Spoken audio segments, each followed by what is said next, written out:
누가복음 19장 1절에서 10절을 보겠습니다. 예수님과 삭개오. 본문의 말씀을 통하여 삭개오와 무화과 나무의 비밀에 대하여 알아봅니다. 먼저 문맥의 흐름을 살펴보겠습니다. 누가복음 18장 끝부분에는 예수님이 성경에 기록된 말씀대로 십자가에서 죽으시고 부활하실 것을 말씀하십니다. 그러나 제자들까지 예수님이 무슨 말씀을 하시는지 알지 못하고 있다고 합니다. 누가복음 18장 34절을 보겠습니다. 누가복음 18장 34절 제자들이 이것을 하나도 깨닫지 못하였으니 그 말씀이 감추었으므로 그들이 그 이르신 바를 알지 못하였더라. 이처럼 제자들까지 예수님이 성경에 기록된 말씀대로 죽으시고 부활하실 것을 알지 못한다는 것으로 예수님이 다윗의 후손으로 오신 약속하신 메시아임을 알지 못한다는 것입니다. 그러나 이어서 나오는 맹인은 예수님이 누구신지 알고 있다는 것입니다. 누가복음 18장 37절 그들이 나사렛 예수께서 지나가신다 하니 맹인이 외쳐 이르되 다윗의 자손 예수여 나를 불쌍히 여기소서 하거늘.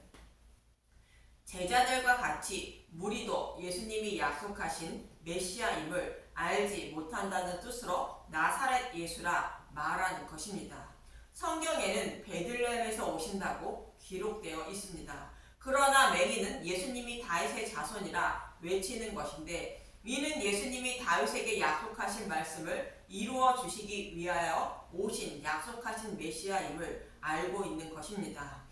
그래서 이 맹인은 복음을 알고 메시아를 소망하는 자로 결국 맹인된 눈을 뜨고 예수님을 바라보는 자가 된 것으로 복음을 믿게 되어 구원받게 된 것입니다.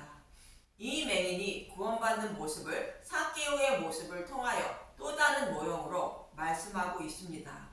이 말씀을 기억하시고 본문 2절을 보겠습니다. 누가복음 19장 2절 삭개오라 이름하는 자가 있으니 세리장이요 또한 부자라.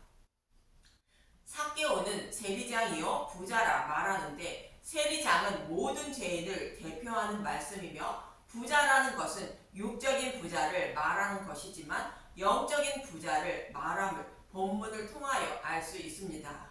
그럼 왜 영적인 부자를 하는지 이어지는 3절에서 4절을 보겠습니다. 누가복음 19장 4절 그가 예수께서 어떠한 사람인가 하여 보고자 하되 키가 작고 사람이 많아 할 수 없어.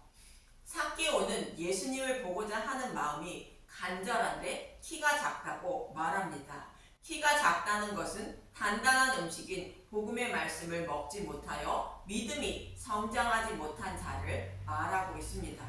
히브리서 5장 12절에서 13절을 보겠습니다. 히브리서 5장 12절 때가 오래되었으므로 너희가 마땅히 선생이 되었을 터인데 너희가 다시 하나님의 말씀의 초보에 대하여 누구에게서 가르침을 받아야 할 처지니 단단한 음식은 못 먹고 젖이나 먹어야 할 자가 되었도다. 이는 젖을 먹는 자마다 어린 아이니 의의 말씀을 경험하지 못한 자요. 이 말씀과 같이 예수님이 죽으시고 부활하시기 전이므로 밝히 드러난 복음의 말씀을 먹지 못하고 있는 삭개오의 모습을 키가 작다고 표현하고 있는 것입니다. 그러나 삭개오는 예수님을 보고자 하는 마음이 간절하여 돌 무화과 나무에 올라갔다고 합니다. 본문 4절을 보겠습니다. 누가복음 19장 4절 앞으로 달려가서 보기 위하여 돌 무화과 나무에 올라가니 이는 예수께서 그리로 지나가시게 됨이로라. 돌 무화과 나무는 부끄러운 하체를 가리려고 하와가 무화과 나뭇잎을 치마로 삼았다는 말씀과 같이 율법을 상징하는 말씀입니다.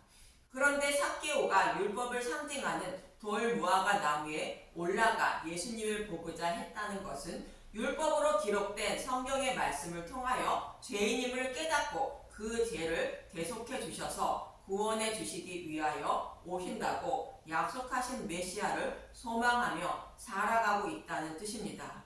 이렇게 오실 메시아를 소망하며 살아가는 삭개오를 발견한 예수님은 본문 5절에 이렇게 말씀하십니다. 누가복음 19장 5절 예수께서 그곳에 이르사 쳐다보시고 이르시되 삭개오야 속히 내려오라 내가 오늘 내 집에 유하여야 하겠다 하시니 성경에서 약속하신 메시아를 소망하고 있는 삭개오의 집에 예수님이 유하신다는 것은 진리의 말씀을 먹고 있는 자들에게 성령이 오셔서 마음의 성전을 세워주실 것을 모형하는 것입니다. 삭개오는 율법의 말씀을 통하여 죄인임을 깨닫고 약속하신 메시아를 소망하며 살아가는 자로 예수님을 다윗의 자손이라고 외친 맹인의 모습과 같고 진리의 말씀만 듣고 있는 저와 여러분의 모습과 같습니다. 이처럼 진리의 말씀만 듣고 있는 자들에게 성령이 오셔서 진리의 길로 인도해 주셔 구원해 주시는 것입니다. 갈라디아서 3장 2절 내가 너희에게서 다만 이것을 알려 하노니 너희가 성경을 받은 것이 율법의 행위로냐 혹은 듣고 믿음으로냐. 진리의 말씀을 듣고 있을 때 성령님이 오셔서 진리의 길로 인도해 주신다는 것입니다. 이렇게 성령님이 오셔서 마음의 성전을 세워주심으로 삭개오는 이렇게 고백하게 됩니다. 본문 8절을 보겠습니다. 누가복음 19장 8절 삭개오가 서서 주께 여짜오되 주여 보시옵소서 내 소유의 절반을 가난한 자들에게 주겠사오며 만일 누구의 것을 속여 빼앗은 일이 있으면 내 갑절이나 갚겠나이다.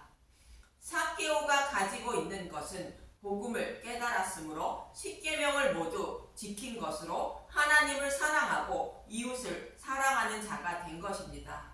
그래서 그 소유의 절반인 이웃을 사랑하는 자가 된다는 뜻으로 내 소유의 절반을 가난한 자들에게 주겠다고 말하는 것입니다. 가난한 자는 복음을 모르는 자들을 말합니다. 그리고 속여 빼앗은 일이 있으면 내 갑절이나 갚겠다는 것인데 갑절은 복음을 믿는 것을 말합니다. 그런데 누구의 것을 속여 빼앗은 것은 복음을 믿는 자에게 율법을 전해 복음을 믿지 못하도록 빼앗은 것을 말합니다. 그래서 내 갑절을 갚는다는 것은 그에게 다시 복음을 전해 율법을 빼앗고 복음을 믿게 한다는 뜻입니다.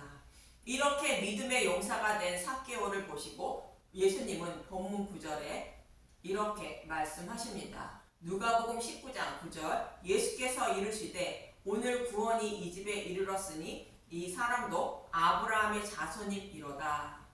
복음을 깨달은 삭개오가 아브라함의 자손이라는 것으로 믿음의 용사이며 구원 받은 자라는 뜻입니다.